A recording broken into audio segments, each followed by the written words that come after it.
What do you do for a living? Hey, English learners! I'm Jenna. This is easy English listening practice, not a boring grammar lesson. So just listen and relax. It doesn't matter where you are right now, doing your chores, sitting on a bus, or just relaxing at home. Just listen. Today, I will talk to some people and ask them one simple question. What do you do for a living? Okay, so listen and relax. Let's begin. Okay, so our first guest today is Sarah. Sarah, hi, welcome. So tell me, what do you do for a living? Hi, Jenna. Thanks for having me. So, I'm a nurse. I work at a hospital. I work in the emergency department. So, yes, it is a busy place. Very busy. But I love it. I have been a nurse for 4 years now. I always wanted to work in healthcare. When I was a teenager, my grandmother got very sick. She was in the hospital for a long time, and I remember the nurses there. They were so kind. They took care of my grandmother, but they also took care of our family. They answered our questions. They made us feel less scared. I watched them and I thought, I want to do that. I want to be that person for someone else. So after high school, I went to nursing school. It was 3 years of study. It was hard. A lot of reading, a lot of exams, a lot of practice. But I finished. And then I got my first job at the hospital, and I have been there ever since. My schedule is a little different from most people. I don't work 9 to 5. I work in shifts. Sometimes I work the morning shift, that is from 7 in the morning to 7 in the evening, 12 hours. Sometimes I work the night shift, that is from 7 in the evening to 7 in the morning. So yes, sometimes I work while everyone else is sleeping. I usually work 3 days a week, so I have 4 days off. Some people think that sounds nice, and yes, the days off are good, but the days I work, they are very long. 12 hours on your feet, walking, standing, running sometimes. By the end of the shift, I am very tired. My feet hurt, my whole body is tired, but I still go back. So what do I actually do at work? A lot of things. First, when a patient comes in to the emergency department, I am one of the first people they see. I check their condition, I ask them questions. What happened? Where does it hurt? How bad is the pain? I listen. I take notes. Then I talk to the doctor. I tell the doctor what I found, and together we decide what to do next. I also give medicine. I put in IV lines. That is a small tube that goes into the arm. It helps us give medicine or fluids directly into the body. I check vital signs, things like blood pressure, heart rate, and temperature. I do these things many times a day for many patients. In the emergency department, every patient is different. 1 hour, I might help a child who fell and broke their arm. The next hour, I might help an older man who is having trouble breathing. And the next hour, something completely different. You never know what is coming. That is one of the things I love about this job. It keeps me alert. It keeps me thinking. But it is also the hard part, because some days are very difficult. Some patients are very sick, and sometimes we cannot help them. Sometimes a patient doesn't make it. Those days are the hardest. You go home, you sit down, and you feel heavy inside. It stays with you. I remember one night, I had a patient, an older woman. She came in alone, no family with her. She was very sick. We did everything we could, but she passed away that night. And I sat with her at the end because she was alone. I held her hand. I didn't want her to be alone. That was a very hard night. I cried when I got home. But then the next day, I went back because that's the job. You feel it. You cry if you need to, and then you go back because there are more patients who need you. The best moments are the opposite of that, when someone comes in very sick and then they get better, when they can go home, when they walk out of the hospital and they say thank you, or when a family comes to you and says, "You helped save my mother." Those moments, those are the ones that stay with you too, in a good way. A lot of people ask me, is it scary working in the emergency department? And honestly, yes, sometimes it is. But when someone needs help, you don't think about being scared. You just do your job. Your training takes over. You focus, you help. I think nursing is one of the most important jobs in the world. I really believe that. Nurses are everywhere, in hospitals, in schools, in communities.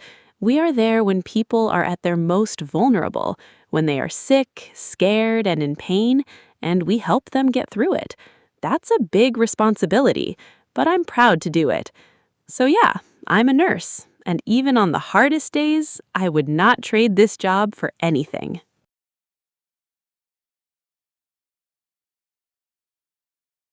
Our next guest is Mark. Mark, hi. Thanks for being here. So, what do you do for a living? Hi, Jenna. Thanks for having me. So, I'm a teacher. I teach grade 3 students. They are 8 and 9 years old. I work at a primary school. It's a public school, so it's free for the students. I have been a teacher for about 6 years now. My school is not very big. We have around 300 students. And my class, I have 22 students this year. 22 kids. It's a full class, but I like it. I really do. So every day, I wake up early. My alarm goes off at 5:30 in the morning. I know, that's very early, but I need time to get ready. I have a coffee, I take a shower, and then I drive to school. It takes me about 20 minutes to get there. I arrive at school around 7:15. School starts at 8, so I have a little time before the students come in. I use that time to prepare. I look at my lesson plan, I write things on the board, I get the classroom ready. I want everything to be ready before the kids walk in. At 8 o'clock, the students arrive. They come in and they sit down. We always start the day the same way. I say good morning, they say good morning back. Then we do a little warm-up. Sometimes I ask them questions like, what day is it today? Or what is the weather like? Simple things, but it helps them wake up. It helps them focus. I teach many subjects. I teach English, math, science, and social studies. So yes, I do a lot. Every day is a little different. On Monday, we do more English. On Tuesday, we do more math. But sometimes we mix things together. Like, we read a story and then we do math problems about the story. The kids like that. It feels like a game. My favorite subject to teach is science. I love science. I love when we do experiments. Last month, we made a small volcano. You know, the one with baking soda and vinegar. The kids went crazy. They were so excited. They were laughing and screaming. It was a really fun day. Days like that, those are my favorite. But not every day is fun and easy. Some days are hard. Teaching is not easy work. You have to be patient, very patient. Some students learn fast. Some students need more time. And that's okay. That's normal. But sometimes it's tiring. I repeat things many, many times. I explain something, then I explain it again, then again. But that's my job, and I accept that. The hardest part for me is the paperwork. After school, I have a lot of writing to do. I write reports about each student, I plan lessons for the next day, I send emails to parents. Sometimes I stay at school until 5 or 6 in the evening, and then I go home and I'm tired. But I still do it, because I want to do it well. I also work with parents. Parents are very important. I talk to them about their children. I tell them how their child is doing in school. Sometimes parents are worried. Sometimes they have questions. I try to answer everything. I want them to feel comfortable. I want them to trust me. One thing I always remember is every child is different. In my class, I have 22 students, 22 different personalities, 22 different ways of learning. Some kids love to read. Some kids love to draw. Some kids are very quiet. Some kids never stop talking. My job is to help all of them, not just the easy ones. All of them. There's one thing that makes this job very special. Sometimes a student learns something new, and you can see it on their face. Their eyes get big, they smile, they raise their hand and say, "I got it, I understand." That moment, that is everything. That is why I do this job. That little moment. It never gets old. I also think teachers are very important for society. I know it sounds big, but it's true. The kids I teach today, they will grow up. They will have jobs, they will have families, and the things they learn now, they will carry those things forever. That is something I think about a lot. It makes me feel proud of my work. If someone asks me, would I do it again? Yes, 100% yes. It's hard work, it's tiring. The pay is not always great, but the feeling of making a difference in a child's life, nothing beats that. So yeah, I'm a teacher, and I love it. Our next guest is James. James, hi. Great to have you here. So, what do you do for a living? Hey Jenna, good to be here. So, I'm a chef. I work in a restaurant. It's an Italian restaurant, actually, right in the middle of the city. We are open for lunch and dinner, and yeah, I've been doing this for about 10 years now.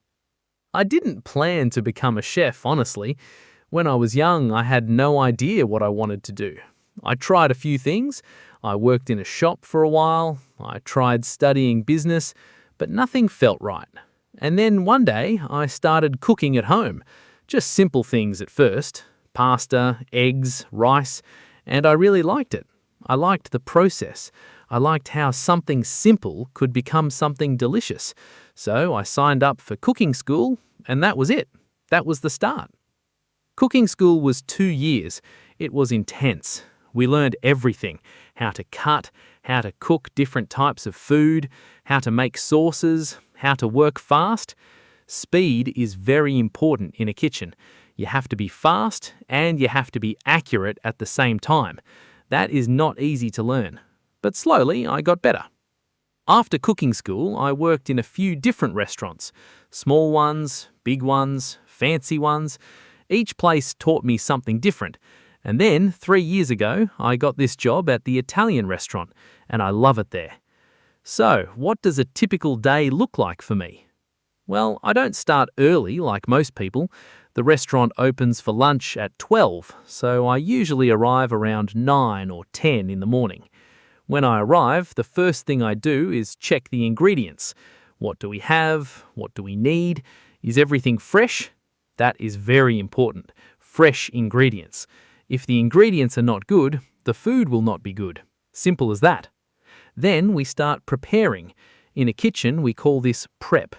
We cut vegetables, we make sauces, we prepare the meat, we get everything ready before the customers arrive. Prep is maybe 2 or 3 hours of work. It's not glamorous, it's just chopping and stirring and tasting, but it is very important. At 12 o'clock, the restaurant opens and then things get busy, very busy. Orders start coming in, the kitchen gets loud, everyone is moving fast, the stove is on, the oven is on, there's steam, there's noise. It is a little crazy, but I love that energy. I really do. When the kitchen is busy and everything is working, it feels great. Lunch service finishes around 3. Then we have a short break. Some of the team eat together, we rest a little, and then at 5 we start preparing again for dinner. Dinner service starts at 6 and finishes around 10 or 10:30 at night. So yes, it is a long day. Some days I'm at the restaurant for 12, 13 hours. The hardest part of this job is the pressure. When a restaurant is full and everyone wants their food at the same time, that is a lot of pressure. Sometimes things go wrong. Something burns, an order comes in wrong, a dish takes too long, and you have to fix it fast. You cannot stop, you cannot panic, you just have to solve the problem and keep going. I remember one night we had a big private event, about 80 people, all at the same time, and one of my team members got sick and had to go home. So we were short one person, and we still had to serve 80 people. That was one of the most stressful nights of my life. But we did it, we got through it, and at the end of the night, the customer came to the kitchen and said the food was amazing. That felt incredible. One thing people don't know about chefs is we don't eat fancy food all the time. At home, I eat very simple things. A sandwich, some rice. Sometimes I don't even want to cook at home because I've been cooking all day. My friends find that funny. They say, "You're a chef. Why are you eating toast?" And I say, "Because I'm tired." That's the truth. But when I do cook at home, when I have the time and the energy, I really enjoy it. I cook for my family. My mum loves my pasta. She says it is the best pasta she has ever eaten. That always makes me happy. Better than any restaurant review. The best part of this job, for me, is when someone really enjoys the food, when a customer finishes their plate and they look happy, or when they send a message back to the kitchen saying, "Please tell the chef this was incredible." That is a really good feeling. You worked hard, you put effort into every dish, and someone appreciated it. That means everything. I also love the creativity. Every few months we change the menu, and I get to create new dishes. I think about flavors, I think about ingredients, I experiment. Sometimes it works, sometimes it doesn't. But when a new dish works, when it tastes exactly like I imagined, that is one of the best feelings in the world. So yeah, I'm a chef. It's hard work, long hours, a lot of pressure, but I love food, I love cooking, and I love making people happy with what I make. I wouldn't change it. And our last guest today is Lisa. Lisa, hi. So glad you're here. So, what do you do for a living? Hi, Jenna. Thank you so much for having me. So, I'm a veterinarian. Most people just say vet. I work at an animal clinic. It's a small clinic in a small town. We see all kinds of animals: dogs, cats, rabbits, birds, sometimes even reptiles. I have been working there for 5 years now. I knew I wanted to work with animals since I was very little. I grew up with pets. We had 2 dogs, a cat, and at one point a very grumpy rabbit named George. I was always the kid who wanted to help injured animals. If I found a bird on the ground, I would bring it home and try to take care of it. My mum was not always happy about that, but she understood. She knew I loved animals. So when it was time to choose a career, it was not a difficult decision. I wanted to be a vet. Veterinary school was 5 years.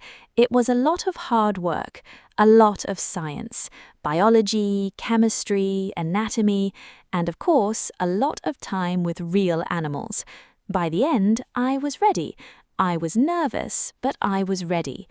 My day usually starts at 8:30 in the morning.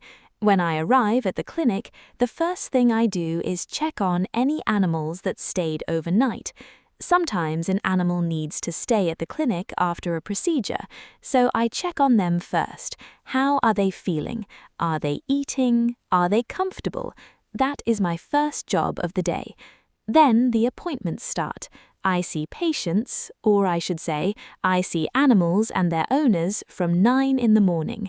Each appointment is about 15 to 30 minutes.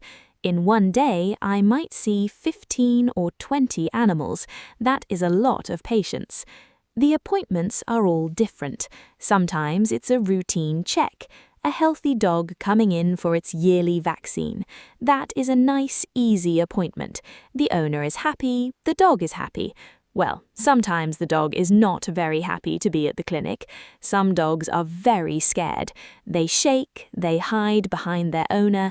That always makes me a little sad. I try to be very gentle with them. I talk to them softly, I move slowly. I want them to feel safe. Sometimes the appointments are more serious. A cat that stopped eating, a dog with a broken leg, a rabbit that is very sick. Those appointments are harder. I have to examine the animal carefully, I have to think about what is wrong, and then I have to explain everything to the owner. That part is important, talking to the owner, because they are worried, they love their pet, and they need to understand what is happening. I also do procedures. I do small surgeries, I remove things, I fix things, I clean wounds, I give medicine. Every day is a mix of different things, and I have to be ready for all of it. The hardest part of my job, honestly, is when an animal cannot be saved. when a pet is very sick or very old and there's nothing more we can do. Sometimes the kindest thing is to let them go peacefully. We call it euthanasia, and I have to be there for that. I have to support the animal, and I have to support the owner. Those moments are very emotional. The owners cry. Sometimes I cry too, not in front of them, but later, when I go home. Because even after 5 years, it never gets easy. Every animal matters. Every goodbye is hard. I remember one case, a little dog named Biscuit. He was 14 years old, very old for a dog. His owner was an elderly woman. She had Biscuit for all 14 years. He was her whole world. When Biscuit passed away, she held him, and she said, "Thank you for everything." She was talking to him, not to me, just to him. I had to leave the room for a moment after that. I needed a minute. But then there are the other moments, the good ones, when a sick animal gets better, when I see a dog walk out of the clinic healthy, when just a week ago it could barely stand. That is an incredible feeling. Or when a kitten is born healthy after a difficult birth. Or when an owner sends me a photo of their pet happy and playing at home. Those messages mean so much to me. One funny thing about my job, people always ask me, "Can you look at my pet?" when they find out I'm a vet. At birthday parties, at family dinners, someone always has a question about their cat or their dog. And I don't mind. I really don't, because I love talking about animals. It's my favorite subject. I also love that this job is never boring. Every day is different, every animal is different, every owner is different. I am always learning something new, and that keeps me excited about coming to work. So if you love animals and you're thinking about becoming a vet, I would say go for it. It is hard work, it is emotional, but it is also one of the most meaningful jobs I can imagine. You help living things, you reduce pain, you bring families peace. That is something very special. So yeah, I'm a vet, and I love every part of it, even the hard parts. And that's it for today. We heard from 4 amazing people: a nurse, a teacher, a chef, and a vet. All different jobs, all different lives. But one thing is the same. They all love what they do. I hope you enjoyed listening, and I hope your English is getting better every day. See you in the next episode. Bye.